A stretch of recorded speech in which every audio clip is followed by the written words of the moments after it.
Bonsoir. Après le départ tonitruant de Gérard Depardieu pour la Belgique et la Russie, après l'annonce par Richard Virin qu'il allait en faire autant, après ce fameux « j'aime pas les riches » de François Hollande, eh bien c'est maintenant Johnny Hallyday dans ses confessions qui revient sur les conditions de son départ en Suisse. Pour payer moins d'impôts, bien sûr, dit-il, mais aussi parce que le climat en France serait devenu trop pesant. Alors, avons-nous un problème avec la richesse, la réussite, la fortune, l'argent? Eh bien, faut-il partir pour réussir, pour vivre cette réussite? C'est le thème de ce 213e numéro de complément d'enquête. Et vous allez voir déjà ce qu'en disent des Français partis tenter leur chance en Australie. Vous êtes venu pour le sport? Je suis pas du tout venu pour le sport, je suis venu pour chercher un travail en Australie. Tu want to come inside or outside? En tant que commis, je me faisais quelque chose comme 1 300 € par mois. Et aujourd'hui, avec mes tips, je me fais quelque chose comme 1 200, 1 300 $ par semaine.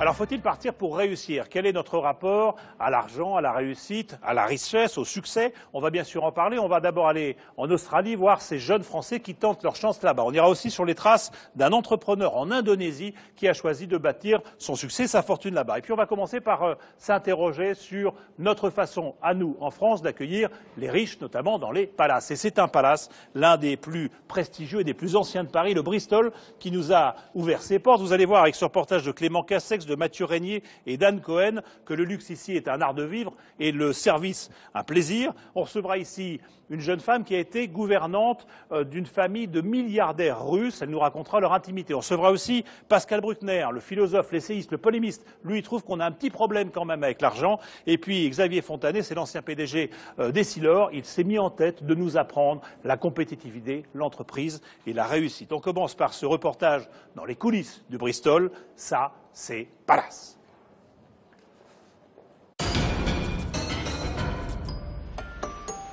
Tête haute, tablier impeccable, Philippe, c'est l'élégance faite fleuriste, même à 7 h du matin. Bonjour Mickaël. Tu vas bien? Oui, impeccable. 3 fois par semaine, il reçoit des fleurs, beaucoup de fleurs. C'est qu'il s'apprête à faire ses 150 bouquets quotidiens. Philippe travaille pour un palace, le Bristol, qui dépense jusqu'à 50 000 € par mois en fleurs fraîches, avec une préférence pour la plus noble d'entre elles. Entre 4 000 et 4 500 roses par semaine. C'est beaucoup. Ouais, tout à fait, oui. Mais c'est selon les besoins et on en a besoin pour tout l'hôtel puisqu'on fleurit tout l'hôtel. Au même moment, alors que les clients de l'hôtel dorment encore, Éric Fréchon s'active en cuisine. On peut voir qu'est-ce qui est arrivé, les poulardes là? C'est les poulets frais qui sont arrivés. Chef 3 étoiles au guide Michelin, chaque matin il inspecte ses produits à la loupe, ému. C'est beau, hein? C'est quoi? Ça, c'est une poularde de Bresse. Ça doit peser 2 kilos. Donc voilà. Donc ça va repartir. Elle fait 1,848 kg. Vous la renvoyez? Celle-là va repartir. Et pourquoi? Parce que elle ne fait pas exactement le poids que je veux. Et du coup, au niveau du cuisson, on est tellement précis que on va être obligé de la faire repartir. Au sous-sol, le room service se met en branle. Ce matin, 90 petits déjeuners à servir en chambre, dans le plus grand raffinement. Donc là, vous avez l'omelette, saumon, tomate, omelette blanc d'œuf, bien sûr. Nos œufs coques que l'on présente comme ceci. Également jus de pomme minute, qui est un jus de pomme frais, fait maison. Et également, vous avez la corbeille de notre boulanger, avec toutes nos viennoiseries qui sont faites dans la maison. Assiette de fruits frais et la classique salade de fruits. Si le petit déjeuner est bon, votre journée sera bonne et ça, c'est l'essentiel. Essentiel, mais pas donné. Comptez 60 € par tête pour goûter dès le réveil au luxe à la française. Room service. Bonjour. Le petit déjeuner est arrivé. Le Bristol, un 5 étoiles presque centenaire, à 2 pas de l'Élysée. Il est un des 6 palaces parisiens comme le Ritz, le Crillon ou le Meurice. Oh, la belle vie. Alors que la France montre les riches du doigt, le Bristol, lui, accueille avec délicatesse ses clients capables de payer jusqu'à 20 000 € la nuit. 188 chambres, une piscine, 3 restaurants et presque 600 employés qui veillent au confort des nantis du monde entier. Comme De Gaulle, Marilyn Monroe ou Brad Pitt, à nous aussi, le Bristol a ouvert ses portes. Bonjour monsieur, bienvenue. Une semaine dans un palace. Monsieur, bienvenue au Bristol. À découvrir le luxe à la française, ses coulisses, ses clients. Bonjour monsieur, voici vos clés. Ses secrets. Aurélie Martin est gouvernante générale. Elle a 120 personnes sous ses ordres, les lingères, les femmes de chambre, les teinturiers.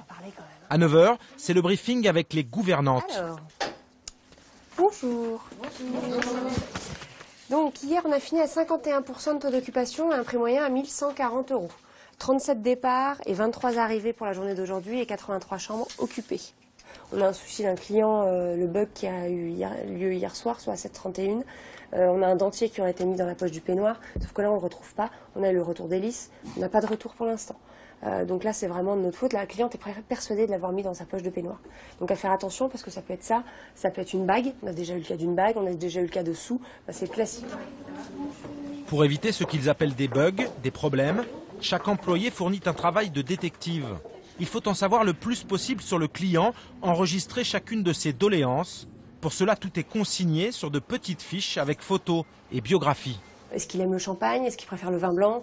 Est-ce qu'il préfère son lit avec une couverture, avec une couette, avec des oreillers anti-allergiques? Est-ce qu'il veut pas de couvre-lit? Est-ce qu'il veut bien qu'on ferme ses rideaux le soir? Le luxe, c'est ça aussi. C'est que le service qu'on donne, c'est qu'il n'est pas à nous le redire la prochaine fois. C'est qu'on sait exactement ce qu'il veut. Service?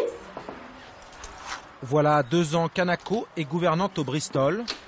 Aujourd'hui, elle doit préparer une quinzaine de chambres, dont cette suite de 250 mètres carrés. Prix de la nuit, 20 400 €.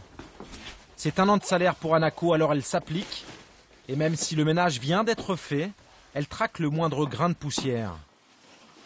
C'est propre? Oui. L'œil d'Anako est aguerri. Le luxe, c'est une histoire de millimètres. C'est important du coup que si on est là-bas, quand on regarde, que tout soit aligné. Ça montre quand même que on fait attention et que la pièce est harmonieuse. Dans la suite la plus chère de l'hôtel, fleurs, champagne et pâtisseries sont offerts. Un accueil VIP réservé aux bons clients et aux stars. On a un budget de presque 20 000 € par mois. On accueille uniquement pour... voilà. Tu penses qu'on va mettre le gâteau sur la table là-bas? Oui, je pense que c'est mieux. Ouais, c'est mieux. Cette suite a été réservée par un couple qui vient fêter son anniversaire de mariage. Ils ont droit à leur joli gâteau. Et ce soir, ce sera bougies et pétales de rose. Dernier geste avant l'arrivée des clients. Dans la chambre, on coiffe la moquette. Ne laisser aucune trace. Ce soir-là, dans le hall, les employés s'agitent. La police est devant l'hôtel. Les visages sont tendus, car l'établissement attend une cliente très spéciale, invitée de dernière minute. Pendant que le PDG du Bristol patiente sur le perron, dans l'urgence, son équipe prépare un bouquet de fleurs. Qu'est-ce qui se passe? Je ne sais pas. L'autre il est là, donc il faut un deuxième vase vide. Exactement. Okay, ça marche. Enfin vide, plein d'eau. L'invitée surprise, la voici, Florence Cassé. Après 7 années de prison au Mexique, elle vient d'atterrir en France et c'est au Bristol qu'elle va passer la première nuit dans son pays. C'est TF1 qui paye sa suite. Elle est escortée par la police, par son avocat et par Monsieur Le Calvez, le patron de l'hôtel. Oui, magnifique. Profitez-en. Oui. On les accompagne. Comment vous sentez là? Enfin un peu de confort? Oui, je crois que beaucoup de confort. Surtout au Bristol. Hein. Trop de confort. Le patron du palace est ravi du coup de pub, mais il sait qu'il faut éviter de délaisser les autres clients.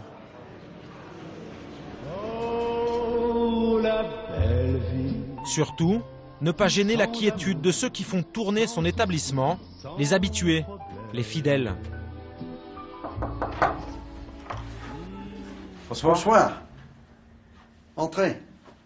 Voici Monsieur Rossignol, un Français. Patricia, Et voilà sa charmante épouse américaine, Bonsoir. Patricia. Comment allez-vous? Cela fait une semaine qu'il loge dans cette suite à 8 000 € la nuit. Monsieur est médecin. Le couple est marié depuis 20 ans et vit en Floride. Ils descendent 5 à 6 fois par an au Bristol. Une vie de palace. Ce soir, nous avons un dîner de famille pour 9 personnes. C'est vous qui cuisinez? Non, je n'ai pas de cuisine ici. Le Bristol nous a fait quelque chose de parfait pour un événement familial. On va recevoir son frère, sa sœur, toute la famille. Qu'est-ce qu'il y a de typiquement français ici et dans les palaces parisiens? D'abord, la cuisine est incroyable. Ensuite, tout ce que vous demandez, on vous l'apporte. Et puis nous, on vit déjà dans une sorte de palace en Floride. Alors, on aime la grandeur, le souci du détail, on aime la perfection. Et il nous offre tout ça. Très très bien. En revanche, c'est pas donné la vie au palace. Vous savez Non, c'est pas donné. Non, c'est pas donné, mais ce qu'il faut comprendre, c'est que par rapport à avoir un appartement, c'est un choix. Au lieu d'avoir un appartement, un pied-à-terre, on va à l'hôtel, puis c'est fini. Ça ne pas 5 jours. Plus cher de... Voilà, non, parce qu'à ce moment-là, ça devient compétitif. Puis c'est surtout la paix de l'esprit, parce qu'on vient ici, puis c'est fini. Normalement, c'est Patricia qui est meilleur que moi pour faire ça. Voilà. Voilà. Un beau bruit. On dit que les Français ont un peu de mal avec les gens qui sont riches. Qu'est-ce que ça vous inspire? Non, je sais pas, parce que... oui, je crois, oui, c'est ce qu'on dit en tout cas. Il y a une ambiance particulière en ce moment, vous trouvez Moi, je vis pas assez en France pour savoir exactement ce qui se passe, puisque on habite en Amérique depuis très très longtemps. Et aux États-Unis, il y a un respect de la richesse, de la réussite. Ah oui, bien sûr, parce que la réussite, c'est la réussite. Là, on admire la réussite, on admire le succès, on admire les gens qui font quelque chose, on admire, voilà. Je sais pas s'il faut quitter la France pour réussir, mais en tout cas, c'est plus facile. Donc, si vous voulez, c'est comme ça, c'est dommage. La France, drôle de pays, qui menace les riches mais les reçoit mieux que personne. Au Bristol, le restaurant 3 étoiles et ses 40 couverts affichent presque chaque jour complet. Et en cuisine aussi, le luxe vient se nicher dans la précision. Ce merlan se voit retirer ses arêtes une par une à la pince à épiler. Dans l'assiette, une arête, c'est une erreur? Ça peut être une erreur. C'est pas une catastrophe parce qu'on est tous des humains et ça peut arriver l'erreur. Mais ça ne doit pas arriver. Éric Fréchon, de la cuisine façon haute couture, l'homme à ses fans. En 2008, il a même reçu la Légion d'honneur grâce à un plat de pâtes. L'ex-président Sarkozy était accro aux macaronis farcis à la truffe et au foie gras, un plat désormais connu partout sur la planète. C'est gratifiant parce que du coup c'est devenu un plat emblématique grâce à lui d'ailleurs. Je lui en remercie parce que je pourrais presque l'appeler, comme Paul Bocuse, il a appelé ça la soupe VGE, la soupe Giscard d'Estaing en fait. Je pourrais presque appeler ça aujourd'hui le macaroni Nicolas Sarkozy, quoi. Allez-y, table 11. À l'époque, cette soudaine renommée lui mâcha le travail. Aujourd'hui, Japonais, Russes ou Parisiens viennent déguster sa cuisine. Ici, l'addition moyenne est à 300 € par personne. À table, des gastronomes bien sûr, mais aussi beaucoup d'hommes d'affaires qui viennent signer leur contrat. À votre service. À la cave, près de 90 000 bouteilles. Les plus grands crus sont conservés ici, dans les entrailles du palace. Donc ici, là c'est vraiment la petite caverne d'Ali Baba. À l'intérieur de ce petit réduit, des morceaux d'histoire. Ça c'est quoi alors? Pétrus 61. C'est quoi? C'est le vin le plus cher au monde avec le millésime le plus rare qui existe. Ça vaut 16 000 € sur carte. Vous en vendez beaucoup? On en vend. Je me rappelle tout à fait du dernier client qui a pris, oui, tout à fait. C'est il y a un petit peu plus d'1 an et demi, tout à fait. Quel profil? Fortuné et discret. Des clients fortunés et discrets que connaît bien Jean-Marie Burlet, directeur de la relation clientèle. Ici, ça n'est pas bling-bling ou tape à l'œil. Les clients sont plutôt chics. Et les accueillir est un art subtil. Est-ce que vous permettez que je vous salue? La règle, être sympathique, mais pas familier. Oui, merci. Courtois, sans être obséquieux, en particulier lors du premier contact, l'arrivée. Le salut figé, le bonjour monsieur, les yeux qui clignent pas. Ça, c'est pas bon. Non, absolument pas. Comment on fait alors? Il faudrait que ce soit quelque chose qui ressemble à la façon dont je vous parle, en fait. Qu'il soit quelque chose qui aille avec le mouvement de la porte quand je la fais tourner, quand c'est moi qui la fais tourner. Et qui suive le client, en fait, qui arrive. Et je vais me rapprocher de lui, je vais lui demander est-ce qu'il y a quelque chose que je peux faire pour vous, puis-je me rendre utile? Savez-vous vous diriger? Permettez-moi de vous accompagner, etc. À quel nom avait été fait la réservation? Enfin, toutes ces petites choses, en fait, qui vont rendre l'action la plus fluide possible. Ah! Plus que des belles suites ou des vins hors de prix, la signature de la maison, c'est d'abord de l'attention. Ici, on n'hésite pas à partager un café avec les clients pour recueillir leurs plaintes ou leurs désirs. Un palace, ça doit être un cocon, une île loin des tracas. C'est vous mettre dans un environnement où il n'y a que ce qui vous fait du bien, uniquement. Tout ce qui est à l'extérieur, c'est comme une barrière d'anticorps. Ils peuvent rentrer, ils n'arriveront pas à pénétrer. Il y a une réelle barrière qui n'est pas visible, hein, évidemment, et qui sera faite de sourires, de gens à la porte. Apaiser ses clients et parfois les divertir. Samedi après-midi, partout des robes, des mannequins. Ce jour-là, le palace ouvre ses portes à une jeune créatrice libanaise pour un défilé de mode.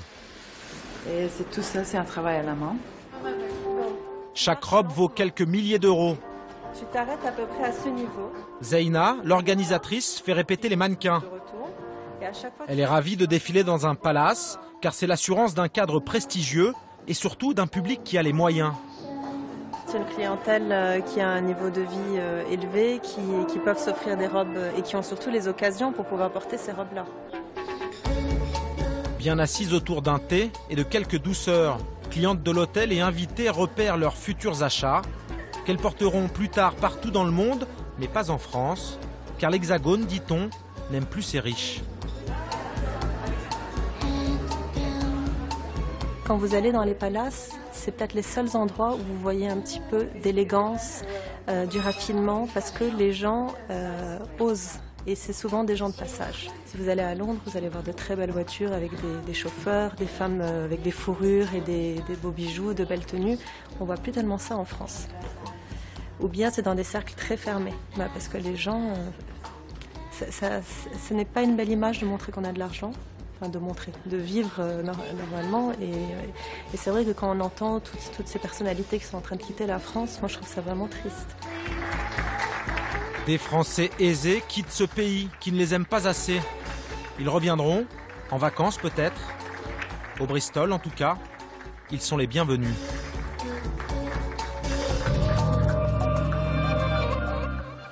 Et voilà pour ce reportage de Clément Castex et de Mathieu Régnier, un reportage qui fait un peu rêver dans ce palace avec vous, Marie Fressac. Alors on est bien sûr dans le hall du Bristol. Il y a 5 palaces à Paris qui ont l'appellation palace. Il y a l'hôtel Hyatt, le Meurice, le Plaza et le Georges V. Et c'est tout nouveau et c'est très rare d'avoir ce degré d'excellence-là. Et ici c'est un lieu, on l'a vu rapidement dans le sujet, c'est aussi un lieu de pouvoir parce qu'on est à 150 mètres, 200 mètres de l'Élysée. Vous, et vous le racontez dans un livre, vous êtes journaliste aujourd'hui, mais vous avez été gouvernante, je ne sais pas s'il faut dire ça comme ça, d'une famille de milliardaires russes, qu'on appelle ces oligarques, ces nouveaux riches russes qui sont enrichis à la chute de l'Union soviétique. Vous, ce qui est incroyable, c'est que ce boulot-là de gouvernante que vous allez exercer pendant un an et demi, vous le trouvez par la LPE. Exactement. La LPE, vous répondez à une petite annonce et vous vous retrouvez à vivre la vie de milliardaire avec des oligarques. Alors qu'est-ce qui vous a surpris le plus quand vous êtes arrivé dans cette vie-là ? En fait, ma première rencontre, c'était dans un palace, ma première rencontre avec eux, quand j'ai fait un entretien d'embauche, on va dire. Et ce qui m'a surpris, c'est que moi, je m'attendais à des gens un petit peu hautains, peut-être limite odieux parce qu'ils étaient riches. C'est un peu l'image qu'on a des riches en France et de la haute bourgeoisie fortunée ici. Et eux, en fait, tout de suite, ils étaient assez ouverts, sympathiques, et ils sont arrivés en tenue décontractée, en jogging. Et vous dites presque attentionnés à votre égard. Ah oui, très attentif, attentionné. Quand vous arrivez dans un palace comme celui-là avec votre couple et leurs enfants, vous avez 2 enfants, c'est ça? Oui, 2 enfants. Et donc vous êtes l'une des gouvernantes, mais vous êtes toute une suite avec eux. C'est ça, en fait. Il y a, pour les vacances, il y a une gouvernante qui reste avec chaque enfant, plus l'assistante personnelle qui vient en général. Et dans ce genre de palace, ils peuvent rester 1 mois, 1 mois et demi. Dans des suites, on sera tout à l'heure en suite à 17 000 € par nuit. C'est ça. Je crois qu'on peut négocier après, mais bon, non, donc ils vivent ça. Et vous dites, quand vous vous déplacez, c'est en jet privé. Évidemment. Et prendre l'avion, même en business, c'était inenvisageable. Ah non, c'est pas possible. Je veux dire, si la petite fille ne voulait pas, de toute façon, n'envisageait même pas de partir en business, puisqu'elle n'aurait pas eu son hôtesse de l'air, le petit garçon, il n'aurait pas pu aller dans la cabine du commandant et pour piloter avec lui.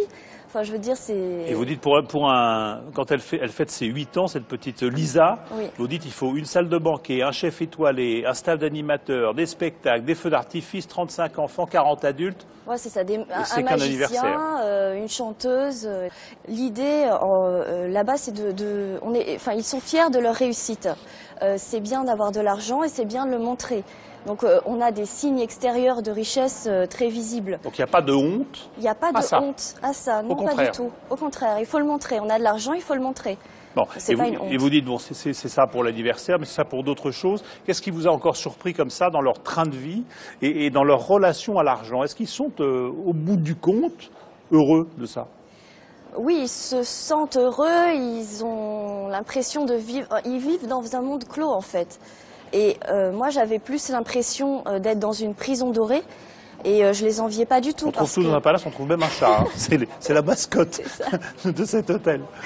En fait, je les enviais pas du tout parce que pour moi, ils étaient enfermés avec la peur je sais pas, la peur des enlèvements. Ils étaient toujours avec des gardes du corps, donc pas de vie privée vraiment.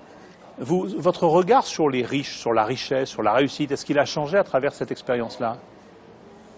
Je partais avec un a priori de française. Bon, les riches, j'aime pas trop ça, on va dire. Et en fait, moi, je suis tombée dans une famille vraiment très sympathique et très généreuse.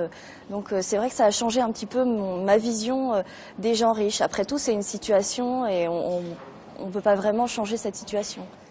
Alors, on va enchaîner justement parce qu'on parle de réussite dans cette émission. On va se poser la question de savoir si, pour réussir, il faut partir. C'est ce que vous avez fait d'ailleurs. Vous êtes parti comme ça à l'aventure. C'était pas pour réussir. C'était pas pour réussir, c'était pour vivre quelque chose. Voilà. Mais ça vous a enrichi, si je puis dire, au moins intellectuellement. Voilà. Mais enfin, même en termes de salaire, vous étiez pas mal loti. Hein. C'était 5 000 €. 5 000 € par mois, net, j'ai jamais. Et en liquide. Net, non pas en liquide, mais net, oui. Alors on va aller voir un petit peu ce qui se passe avec les jeunes Français qui, comme vous, vont tenter leur chance à l'étranger. Ils le font quelquefois tout simplement parce que la France ne leur offre pas d'autre issue que celle-là, parce qu'ici on leur propose pas de boulot, voire des stages, voire des boulots qui sont assez peu rémunérés, ou en tout cas avec peu d'espoir d'évolution. Donc ils vont ailleurs. Et cet ailleurs, c'est souvent, ça a été le Canada, ça a été l'Angleterre, c'est aujourd'hui beaucoup l'Australie. Tristan Walex, Nathalie Dubose et Mickaël Bozo sont donc allés en Australie voir ces nouveaux surfeurs français.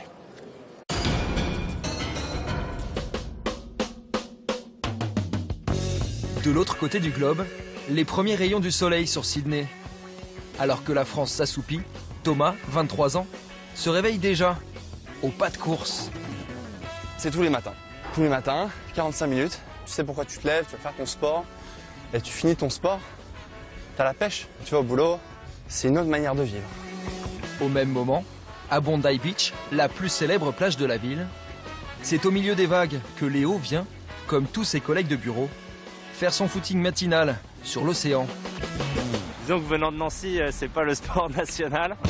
Ce Lorrain d'origine s'adapte comme il peut, car une journée de travail à l'australienne, c'est avant tout une juste question d'équilibre. Ça réveille. On a vraiment pris un bon bol d'air, un bon bol d'eau fraîche avant d'aller bosser. Là, ça met les idées en place. Plus au sud, dans la baie de Melbourne, avec son kitesurf et sa marinière, Juliette, elle, a tout l'air d'une touriste française en quête de sensations. C'est génial comme sport, ça permet de se dépasser, d'apprendre autre chose. Vous êtes venu pour le sport? Je suis pas du tout venue pour le sport, je suis venue pour chercher un travail en Australie. Juliette, Thomas, Léo, ils sont partis en Australie pas seulement pour son soleil et ses plages, mais pour son plein emploi. L'Océanie, un îlot de croissance qui accueille désormais 20 000 Français chaque année, 3 fois plus qu'il y a 5 ans. Un Eldorado où déferlent des jeunes prêts à tout pour réussir. Des diplômés contraints à l'exil, dans un paradis de l'emploi, où certains, pour rester, sont obligés de devenir clandestins. Enquête sur cette nouvelle génération de Français qui découvre l'émigration économique, ses espoirs et ses désillusions.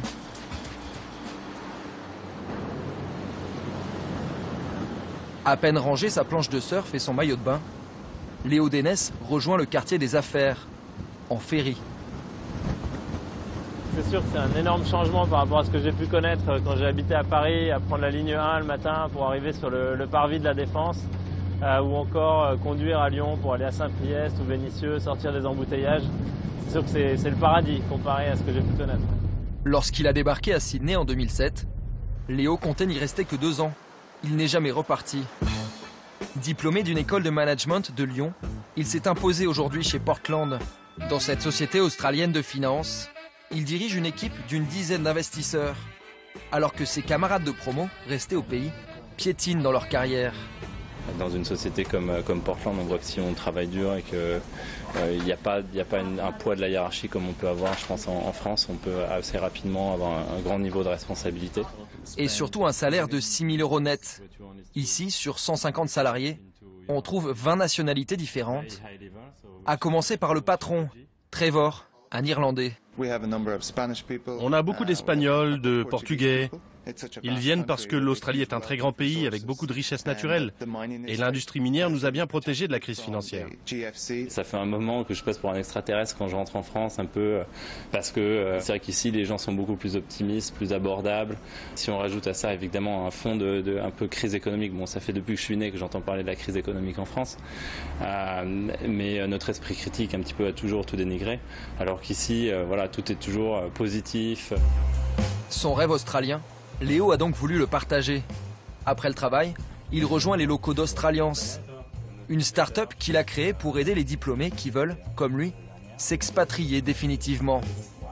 J'ai commencé à travailler au Moyen-Orient, Dubaï, Bahreïn, de retour à Paris où je cherchais du boulot, donc c'était en plein 2007 avec la crise. C'est vraiment très compliqué même pour tout le monde, c'est l'exode presque. Sur notre site Australiance, on a une forte hausse du trafic sur les 3 dernières années. Il y a beaucoup plus de Français qui viennent, qui essaient de rester plus longtemps. Et pour les gens qui ont une première expérience, on va dire, significative en France, il y a carrément une belle place à faire. Trouver la place que son pays n'a pas su lui offrir, c'est ce qui a décidé Juliette Froger à parcourir 17 000 km il y a 6 mois. Faute de travail en France, elle vit aujourd'hui à Melbourne.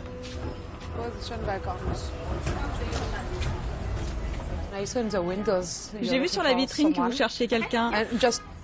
Je voulais juste vous laisser mon CV. Depuis son arrivée, elle enchaîne les jobs de vendeuse. De quoi vivre, et même plutôt bien, en espérant trouver encore mieux, un vrai poste dans le marketing. En fait, ici, on est dans une dynamique. En France, j'étais pas du tout dans une dynamique. Je stagnais en face de mon ordinateur en train de chercher un emploi. En attendant, grâce à ses petits boulots, Juliette vit en colocation pour 800 € par mois. Sur son ordinateur, elle a conservé la liste de toutes les candidatures qu'elle a envoyées quand elle était en France, en vain. Bonjour, nous avons étudié votre candidature. Bonjour Juliette, et malgré nous vous remercions de l'intérêt que vous avez manifesté aujourd'hui. Je vous annoncer que votre candidature n'a pas été retenue pour ce recrutement. Des mails dans ce genre, j'en ai reçu beaucoup. À Paris, en 3 ans, elle a déposé 1200 CV avec lettres de motivation personnalisées. De sa prestigieuse école de commerce de Lille, elle aura au moins retenu un certain sens de l'organisation. Voilà, ça c'était mon suivi de candidature en 2011. Les lignes en rose sont celles où j'ai eu un entretien. Les lignes en grise étaient celles où j'avais une réponse négative. Donc il reste quand même énormément de lignes blanches, donc celles où je n'ai jamais eu de réponse en fait. On m'a pas donné la chance en France de pouvoir réussir professionnellement. Enfin moi c'est mon ressenti. J'ai eu des CDD. On m'a jamais donné l'opportunité d'être en CDI et de pouvoir faire mes preuves et d'évoluer en France, parce que c'est ce que j'aurais aimé. Je ne serais jamais partie. En effet, l'Australie, j'en rêvais, mais l'Australie, j'aurais pu partir en vacances. Je ne serais jamais partie de Paris si je n'avais pas cherché un emploi. Contraste saisissant. À Melbourne, il lui aura fallu à peine quelques semaines pour se créer tout un réseau d'amis, de collègues et de patrons. Comme ses camarades d'exil français, Juliette peut même se payer le luxe aujourd'hui de choisir ses employeurs. Elle a eu plein d'entretiens parce qu'ils prennent le temps de te connaître et de découvrir et de voir ce que tu peux leur apporter. En France, ils regardent un papier, ils disent bah non, ils rentrent pas dans le moule, hop, on passe au suivant quoi. Les gens aiment parler, aiment rencontrer d'autres personnes et partager leurs expériences. Et ce qui est toujours bénéfique pour quelqu'un qui cherche un emploi. J'ai eu plus d'entretiens en 2 semaines en Australie qu'en 1 an en France. 3 jours après notre tournage, Juliette a enfin trouvé le poste de ses rêves, consultante en marketing. À 26 ans, elle sera payée le double de ce qu'elle aurait pu espérer en France, avec en prime l'espoir d'obtenir un visa permanent. Car pour les jeunes expatriés, c'est la course contre la montre. Les visas de travail longue durée, l'Australie les délivre maintenant au compte-gouttes. Thomas en sait quelque chose. Arrivé il y a 2 ans à Sydney avec un visa provisoire, il a connu une ascension aussi rapide que fragile. Du haut de ses 23 ans, Thomas est devenu manager d'un petit restaurant. Je suis arrivé, j'ai bossé serveur. J'ai senti que mon patron avait vraiment une espèce de confiance en moi qui était vraiment nette et rapide. C'est vrai que je faisais déjà la caisse au bout de 3 semaines.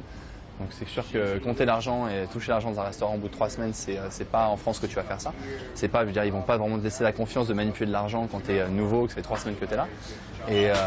Et au bout de 3 mois, il me dit qu'il a un restaurant à gérer et qu'il a besoin de quelqu'un pour gérer ce restaurant. À Paris, le jeune manager était simple cuisinier. Ici, son bulletin de paye a flambé. En tant que commis au cherche-midi, je me faisais quelque chose comme 1300 € par mois. Et aujourd'hui, avec mes tips, je me fais quelque chose comme 1200, 1300 $ par semaine. Par semaine, encore une fois. Pourtant, même s'il a un vrai travail, le visa professionnel de Thomas a expiré. S'il a gardé son job, c'est grâce à une astuce. Il s'est inscrit à la fac. En tant qu'étudiant, il peut officiellement exercer 20 heures par semaine. Je fais quelque chose comme 50 heures. De temps en temps, je fais 55. Fatalement, j'ai pas le choix. Donc je dépasse de autoriser avec le travail que j'ai. Oui, j'ai pas vraiment le choix. Je fais même des extras heures. De temps en temps, je viens ici le matin pour m'assurer que tout est bon. Je vérifie si tout est nickel, si tous les verres sont bien nettoyés, si tout est sec, si tout va bien. Ça peut être un problème ça pour toi? Écoute, je suis un peu dans le risque, hein, mais d'un autre côté, j'ai pas trop le choix.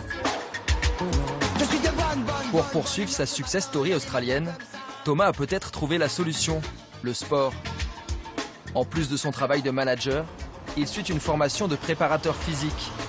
Un métier encore plus lucratif, qui pourrait surtout lui permettre de décrocher le véritable sésame, un visa permanent. Il y a la baie de Sydney qui est juste en bas là, et ça donne sur l'océan quoi. Dans le Pacifique, l'ancien commis de cuisine a goûté à la réussite. Voilà, je viens à la maison. Et il n'imagine pas une seconde un retour à Paris, synonyme de dégringolade assurée. Moi, ce qui me rebute à l'idée de revenir, c'est que de toute manière, je pense que je pourrais même pas me payer un appartement.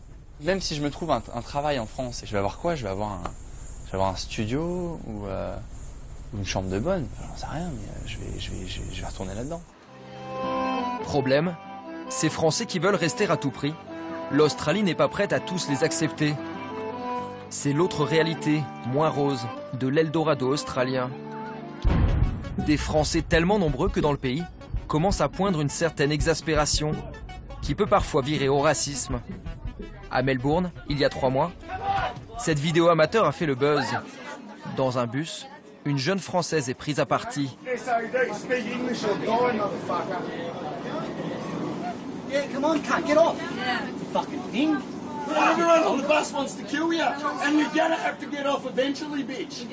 Incident isolé ou révélateur?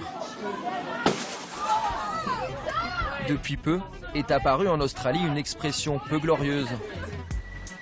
Le French shopping, pour désigner le vol à l'étalage. Des Français de plus en plus perçus comme des réfugiés économiques. Certains n'hésitent d'ailleurs plus à devenir clandestins pour rester sur place. Quelque part dans le nord du pays, voici Masha, jeune diplômée de 25 ans. Vous ne verrez pas son visage, car avec son visa de touriste, Masha n'a pas le droit de travailler. Elle risque l'expulsion et 5 ans d'interdiction du territoire. Je suis une travailleuse clandestine. Je fais du repassage, du ménage, de la cuisine. Je fais du jardinage, je nettoie les voitures. Là, on fait du carrelage. Pour le compte de riches familles australiennes, Masha est domestique en attendant mieux. Après 2 années d'expatriation, elle n'a pas réussi à prolonger son visa de travail. Je fais un peu la boniche, c'est un peu fais ci, fais ça, nettoie les toilettes. Quand elle parle de moi à ses amis, je lui fais « Ah bah attendez, il y a ma femme de ménage qui... » Ça va être dur quand même parfois, non Oui. C'est dur. Qu'est-ce qui est dur? Bah, c'est le fait d'être ici, dans un métier qui nous plaît pas forcément. Pardon. Je sais que je vaux mieux que ça. Ne pas être reconnu à sa propre valeur, c'est pas tout le monde qui pourrait gérer cette situation à long terme. Ah, yeah. Avec son compagnon italien, lui aussi travailleur illégal, Masha touche tout de même 15 $ de l'heure en liquide. Thank you. Ça reste bien mieux qu'à Lyon, où après sa licence de graphisme, elle enchaînait CDD au SMIC et rendez-vous chez Pôle emploi. Bah, la situation en France, c'est un peu déprimant quand même. Il n'y a pas d'opportunité. Moi, j'attends rien du tout de la France. Ici, bah, je travaille au black, mais au moins, je ne vais pas pointer tous les mois au chômage pour toucher 1 500 €. En Australie, le couple gagne environ 5 000 $, 4 000 € par mois. Pour nous prouver que même clandestine, sa vie n'est pas si difficile, Masha tient à nous faire visiter sa maison. Alors là, c'est notre sous-sol.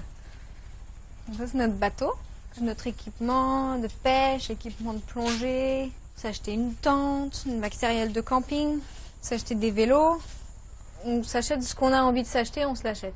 En tant que clandestin, on peut se faire plus plaisir que quelqu'un qui travaille légalement en France. Et on peut mettre de l'argent de côté en même temps. Fin d'après-midi, retour à Sydney.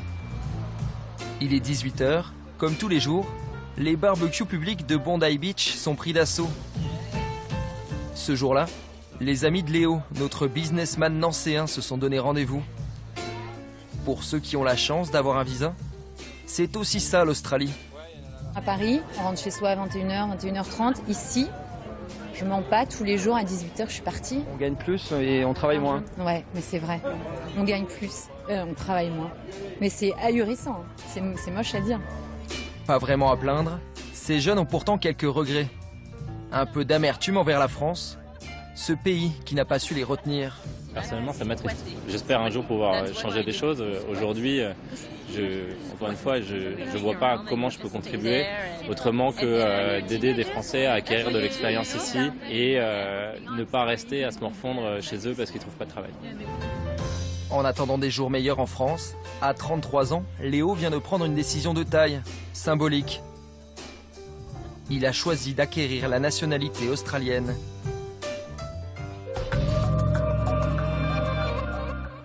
Voilà pour ce reportage de Tristan Wallex et de Nathalie Dubose. Et on est bien sûr toujours ici dans le bar du Bristol avec vous, Xavier Fontanier. Vous êtes l'ancien PDG d'Essilor jusqu'à l'an dernier. Essilor, ce sont les verres de lunettes. Tout le monde le connaît, numéro 1 mondial, superbe réussite. Et vous êtes encore aujourd'hui dans des conseils d'administration, que ce soit chez L'Oréal, chez Schneider, etc. Vous avez créé une fondation, je le disais en démarrant l'émission, pour nous expliquer l'économie. Et vous avez écrit ce livre qui fait un tabac, qui s'appelle « Si on faisait confiance aux entrepreneurs ». Donc vous allez nous dire pourquoi vous trouvez qu'on ne vous fait pas assez confiance et qu'on ne vous comprend pas. Un mot sur ce lieu. Quand vous avez su contourner ici, ça vous a mis en pétard. Vous savez, mais qu'est-ce que j'ai à foutre au Bristol? Je vais au Bristol. Alors d'abord, merci beaucoup de m'inviter, c'est très sympa. Mais ensuite, bon, je suis un peu perdu parce que j'ai jamais passé ma vie dans des endroits comme ça. Je trouvez que ça donne une mauvaise image des patrons que vous habitez ici. Une mauvaise image parce que les gens vont se dire il est dans un endroit magnifique et tous les patrons avec des gros cigares dans les grands restaurants.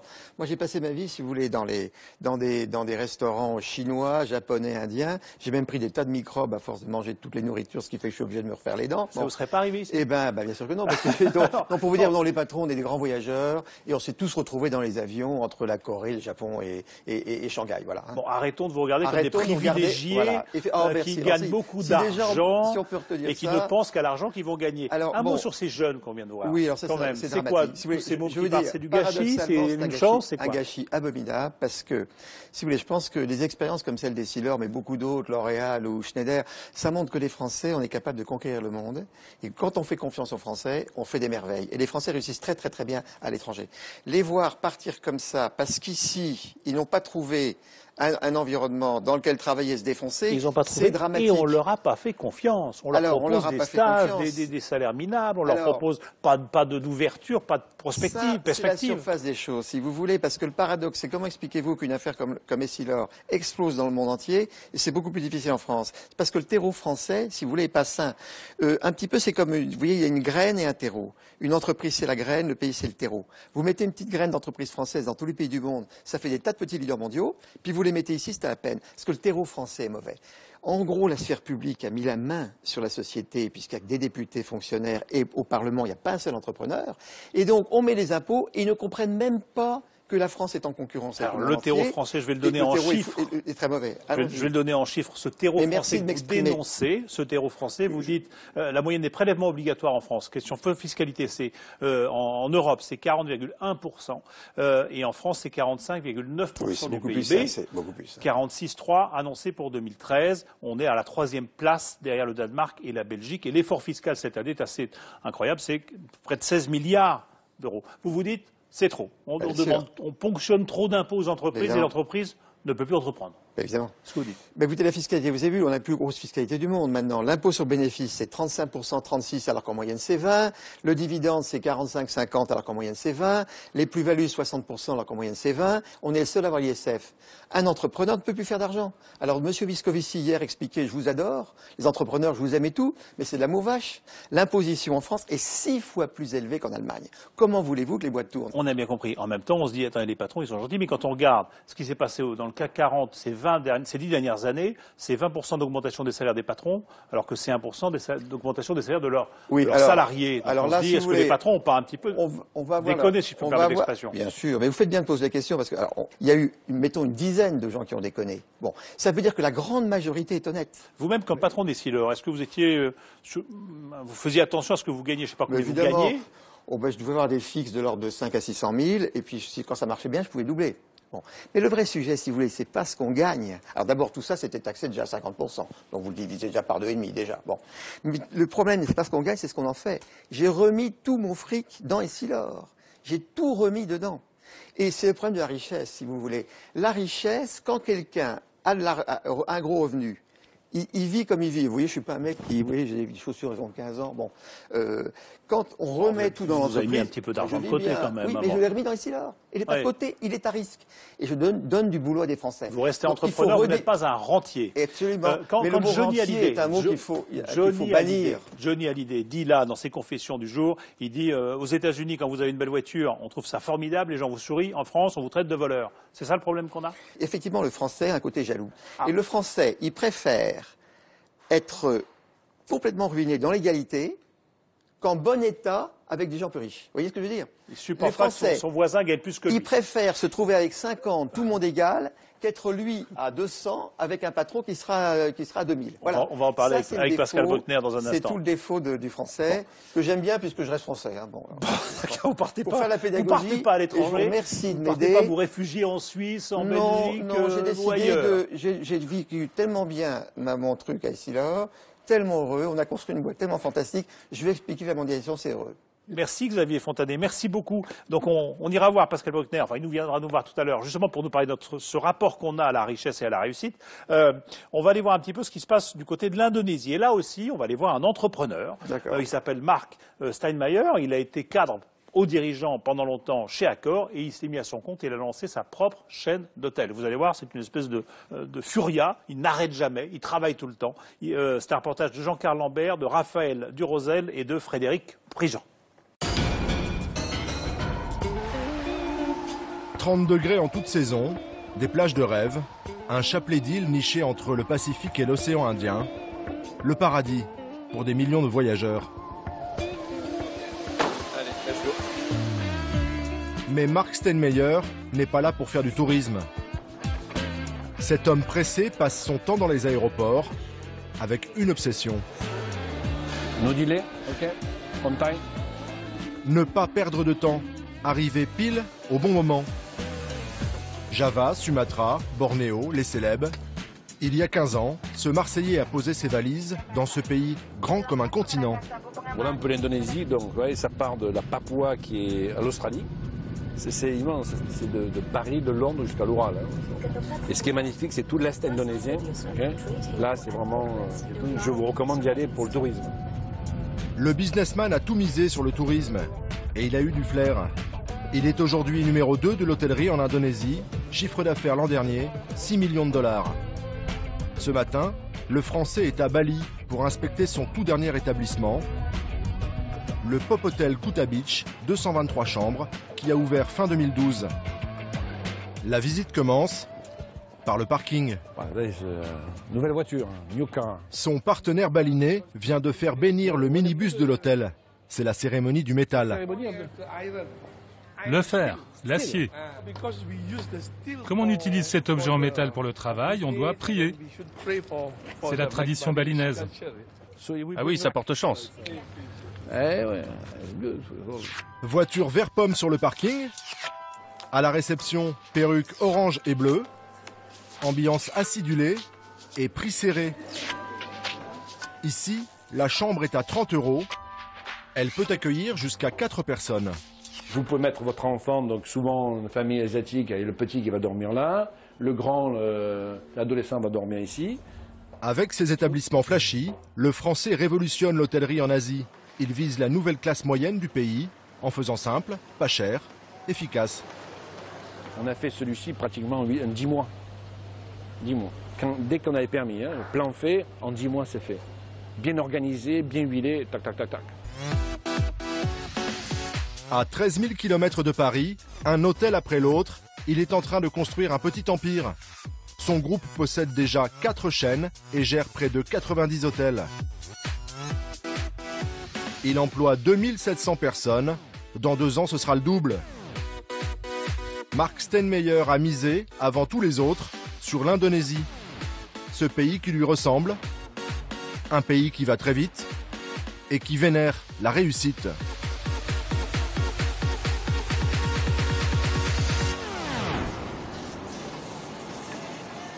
Le businessman a installé ses bureaux en plein quartier des affaires de Jakarta. Après une première carrière dans le groupe Accor, il a fini par voler de ses propres ailes. Dans ce pays, où l'entrepreneur est un exemple pour tout le monde. Le regard de la société va le valoriser. C'est bravo, c'est un encouragement. Et ça fait un effet d'encouragement. Hein. La réussite des autres donne envie de réussir voilà. soi. Et vis-à-vis de moi, de sentir ce regard non dit ou dit, et positif, me donne encore plus la niaque. Et ça, vous ne l'auriez pas trouvé en France?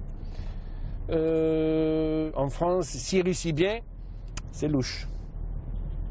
Et s'il gagne de l'argent, comment il a pu faire? Loin du tabou français de l'argent, Mark Steinmeier a fait fortune sans état d'âme.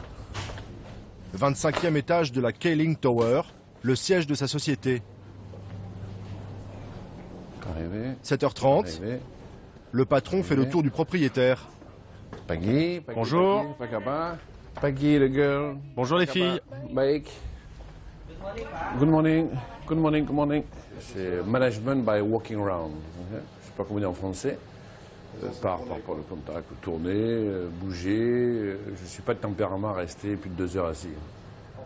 Mais ce matin, l'homme d'affaires va devoir s'asseoir quelques minutes pour signer un nouveau contrat. Il va construire son 87e hôtel. Si vous êtes d'accord, on fait la signature devant la télé? Ce sera un bon présage pour le projet. L'hôtel Harris de San Marinda ouvrira ses portes dans 18 mois. Comme 9 fois sur 10, le partenaire financier est un riche Indonésien d'origine chinoise. Et Mark Steinmeier n'est pas peu fier de conclure avec des Chinois. L'Asiatique, il a besoin de miser sur du gagnant. Okay, donc, s'il mise sur vous, c'est des joueurs. Okay. L'Asie, c'est des joueurs, les Chinois sont des joueurs. Et s'ils misent sur vous, eh ben, ça veut dire quelque chose.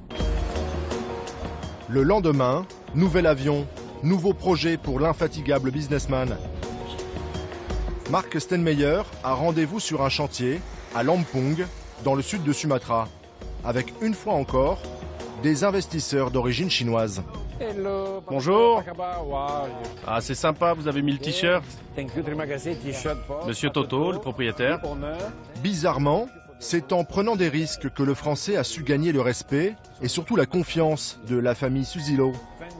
Ici, c'est comme ça que ça marche. Ce couple qui a fait fortune dans le transport de marchandises vient d'investir 5 millions de dollars dans ce premier hôtel. Et ce n'est qu'un début. Votre premier hôtel n'est pas encore fini et vous pensez déjà au deuxième, c'est ça? Oui. Pourquoi? Je crois que c'est le bon moment d'investir dans l'hôtellerie. Et puis, on est en confiance avec Marc. Alors, pourquoi pas? Toto et Juwita ont signé pour 15 ans. Ils seront propriétaires des murs, mais c'est le groupe du Français qui gérera l'hôtel, contre 5% du chiffre d'affaires. Question business, entre l'ex-cadre du groupe Accor et ces Chinois d'Indonésie, on parle le même langage. Pour vous, en Asie, on a réussi quand on est son propre patron, quand on a sa propre boîte, son terrain, son restaurant, son propre business, même une petite affaire. Et on obtient bien plus de reconnaissance. On est bien mieux considéré que si on est grand cadre dans une entreprise et qu'on ne possède rien. Je me rends compte qu'on tient le même discours. Si je ne l'avais pas devant moi, si je lui parlais au téléphone, je crois que je ne saurais pas qu'il est français. Je le prendrais pour un Chinois. Mark Stenmeyer a tout compris de la mentalité chinoise. Mais en bon français, il reste très discret sur le montant de sa propre fortune. Il préfère parler de la richesse qu'il crée pour les autres. J'ai 2500 employés dont je suis responsable. Ça fait des familles, ça fait des gens qui vont à l'école, ça fait des familles qui se sont agrandies, des carrières qui vont grandir. Pour moi, c'est créer les deux motivations qui m'ont fait de créer ma boîte. J'avais une envie, une passion, un désir de créer des concepts et des produits. Et la deuxième, créer de l'emploi. Le dimanche, à Jakarta, le rythme de la mégalopole ralentit un peu. C'est la seule journée de liberté que s'autorise le chef d'entreprise. Mais l'homme pressé profite à peine du luxe qui l'entoure. Dans cette résidence de grand standing, il vit un peu comme à l'hôtel. C'est les salles de gym, fitness, salon, voilà, pour se reposer le dimanche. Pas le temps de traîner dans les salons ou le jacuzzi. Suivez-moi, il y a un angle qui est joli. Ce qui compte, c'est encore et toujours de gagner du temps. Je suis à peu près à 20 minutes du bureau. C'est surtout le côté pratique, rapidité, pas perdre de temps, minimum de trafic et toutes les facilités autour. Ce week-end, après 3 déplacements dans la semaine, M. Stenmeyer a enfin quelques heures de libre pour sa femme. Mais même le dimanche, le business n'est jamais très loin. Il y a quelques années, Mme Stenmeyer s'est lancée dans la mode. Ce midi, elle doit passer dans l'un de ses points de vente. Chinoise d'origine, Zen remet au goût du jour les vêtements traditionnels. Elle habille la bonne société de Jakarta. C'est vous qui dessinez ça? Oui, j'ai un couturier. Ça, c'est combiné avec un soie thaïlandais. C'est tissu tissé d'ici. Un soie thaïlandais. J'ai poussé au début mon épouse à le faire. Elle était dans l'hôtellerie et je savais qu'elle avait le virus de par ses origines, mais j'ai poussé à ce que le virus se développe. Voilà. Je crois que c'est côté chinois qui fait le business. Il faut toujours réussir. Et en plus, pour moi, je crois qu'il faut se réaliser soi-même. On ne peut pas être dans l'ombre du mari, n'est-ce pas? Il faut être reconnu par notre propre indépendance. Thank you. La petite affaire de madame tourne bien, déjà 10 employés. Chaque dimanche midi, dans le même restaurant, monsieur et madame Stenmeyer retrouvent une employée du groupe familial, leur fille Lorna. Elle aussi a attrapé le virus du business. Mais il lui a fallu du temps avant de comprendre le choix de son père. Quand il a quitté Accor, on a dit non, que tu restes. Parce qu'on avait vraiment beaucoup de possibilités, on voyageait énormément. Donc c'était quand même une autre vie qu'aujourd'hui. Aujourd'hui, vous portez quel regard sur la trajectoire du papa? Maintenant, j'avoue que c'est très courageux de pouvoir faire une chose pareille. Et c'est vrai que bon, j'aimerais aussi pouvoir un jour faire à peu près la même chose, de m'ouvrir une boîte à moi et voir si ça marche à l'étranger aussi. Expatrié depuis 20 ans, homme d'affaires depuis 15 ans, le Français regarde son parcours d'entrepreneur sans le moindre regret. Au-delà des soucis que connaissent les patrons, Mark Steinmeier a surtout vécu son rêve aux couleurs de l'Asie. C'est des sacrifices d'argent, c'est des sacrifices de temps, de vie personnelle, de vie privée. On n'a rien sans rien où que ce soit à travers le monde. Il ne faut pas se leurrer là-dessus et l'Asie n'est pas plus un Eldorado qu'ailleurs, c'est faux. Il y a des opportunités, il y a un cadre qui est plus facile, c'est-à-dire que comme il y a très peu de cadres, il y a moins de contraintes et celui qui a envie de faire, il a un espace pour faire. Inspiré par sa conquête de l'Orient, Marc rêve d'un autre cadre en France pour les entrepreneurs, d'un autre climat social aussi. La tristesse, c'est que il y a deux mondes en France entre le... tous ces mots me paraissent un peu péjoratifs, entre l'employeur, l'employé, le patronat. Tout ça, il y a plus de confiance, il y a plus, donc l'alchimie ne marche plus dans ces deux mondes, ce qui est ridicule parce que ça fait deux perdants. Ici, pas de perdants. Ça va Dino? Retour à Bali. Mark Steinmeier s'apprête à ouvrir son 11e hôtel sur l'île, 245 chambres. Et après le minibus vert pomme, voici la moto orange. Vous avez mis Harley? Ah non, vous avez mis le logo. Son partenaire local est tellement enthousiaste qu'il a fait repeindre sa Harley Davidson aux couleurs de l'hôtel.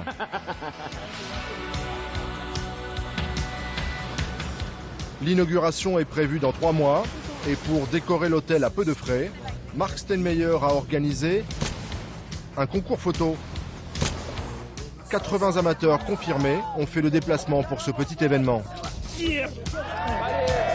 Adolescent, l'homme d'affaires se voyait globe-trotteur et photoreporter. Le chef d'entreprise se l'est promis, dans une autre vie, il réussira une nouvelle fois et reprendra la route avec son appareil photo.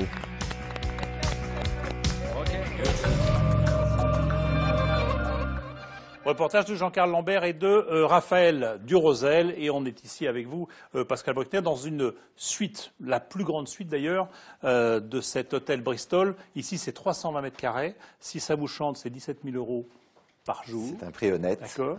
Ouais. Vous avez, enfin, vous connaissez comme philosophe, comme romancier. Et votre dernier roman s'appelle La Maison des Anges. Et on est d'ailleurs dans un autre univers, puisque là, on est vers l'extrême pauvreté et vers l'aversion d'un homme pour tout ce qui est souillure et saleté et pauvreté. Mais on en parlera. Un mot quand même sur un sondage qui est sorti en octobre dernier sur d'IFOP sur la perception qu'on a de la richesse en France. Il faut savoir que pour 76% des Français, c'est bien de gagner de l'argent, et pour 78% des Français, eh bien, c'est mal perçu d'être riche. Contradiction apparente. Qu'est-ce que ça veut dire ça? Est-ce que ça veut dire qu'on aime bien gagner de l'argent, mais on ne veut pas que ça se sache? C'est ça les Français? Oui, c'est la vieille mentalité catholique, le vieux fond religieux français. Et c'est notre schizophrénie à nous. Nous aimons l'argent et tous ses bénéfices, tout ce qu'il apporte d'aisance dans la vie, mais nous ne voulons pas le montrer. Quand j'étais jeune, je vivais en province, dans un collège de jésuites, les riches se cachaient, c'est-à-dire qu'ils vivaient à l'abri de leurs grandes propriétés, ils allaient à la messe en 2 chevaux, dans des petites voitures, habillés modestement. Ah, ça allait jusque-là, oui, à ne pas montrer qu'on avait de l'argent. Il ne fallait pas montrer qu'on avait de l'argent, rester entre soi, parce qu'il ne fallait pas éveiller l'envie. Et nous savons tous que le vrai problème avec l'argent, c'est la jalousie qu'il suscite chez ceux qui n'en ont pas ou chez ceux qui en ont moins. Donc vous dites la faute à l'Église, mais enfin il y a l'Église catholique, il n'y a pas qu'en France, il y a aussi la Révolution chez nous. Oui, mais là, on a coupé des têtes, on a coupé des puissants, on a coupé des privilégiés. On a coupé la tête des privilégiés, mais la Révolution fut chrétienne dans ses fondements, c'est-à-dire qu'elle s'est faite au nom de l'égalité. L'égalité, c'est le grand message du christianisme, tous les hommes sont nés égaux devant Dieu. Par conséquent, si je suis l'égal de mon voisin, comment se fait-il qu'il ait des privilèges que je n'ai pas? Comment se fait-il qu'il gagne plus que moi? Comment se fait-il qu'il ait une épouse ou un mari plus beau que que mon époux, mon épouse ou mon mari, comment se fait-il donc qu'il ait réussi là où moi j'ai le sentiment de piétiner? Et donc la conséquence de la révolution démocratique, c'est une phrase de Stendhal qui explique que la révolution a engendré la haine, l'envie et l'impuissance. C'est pour ça qu'aujourd'hui, par exemple, on supporte assez mal l'exil de ceux qui partent pour des raisons fiscales, comme hier, on ne supporterait pas les exilés pendant le monarchiste ou. Oui, alors il y a deux choses. On peut effectivement juger que les expatriés fiscaux ne payent pas leurs dettes à la société qui les a éduqués, leur a donné tous les moyens de réussir. Donc sur ce plan-là, on peut avoir effectivement une approche réprobatrice. Mais en même temps, dans l'Europe des 27 et dans le monde d'aujourd'hui, c'est aussi à un pays de savoir garder ses riches. C'est-à-dire que on a besoin d'eux, car malgré tout, ils investissent, ils offrent de l'emploi. Donc les montrer du doigt, les criminaliser, me paraît maladroit. Dans l'affaire, par exemple. La phrase d'Hollande sur « j'aime pas les riches », c'est pas mal. Alors, oui, cette phrase est effectivement tout à fait étonnante, puisque lui-même a finalement un revenu très confortable. Mais c'est d'emblée criminaliser ou pointer du doigt une partie de la société qui n'est pas simplement des profiteurs ou des suceurs de sang, mais qui aussi donne du travail aux autres. Vous savez, pour comprendre la mentalité française vis-à-vis de l'argent, il faut se souvenir de cette phrase de Balzac. Derrière chaque grande fortune, il y a un grand crime. Alors c'était peut-être vrai à l'époque de l'Ancien Régime, où les fermiers généraux suçaient le sang du peuple, mais un entrepreneur n'a pas le sentiment, quand il prend des risques, de sucer le sang du peuple et d'appauvrir l'ensemble de la nation. Il y a aujourd'hui un phénomène très inquiétant en France, c'est une sorte de névrose d'échec, contagion d'échec, quand chaque jour au journal télévisé, on vous annonce des mises à pied, des fermetures d'usines, il y a une sorte d'ambiance dépressive qui s'installe dans la France d'aujourd'hui, et qui a un double résultat. D'une part, il y a une morosité générale qui s'installe, et d'autre part, la jeunesse.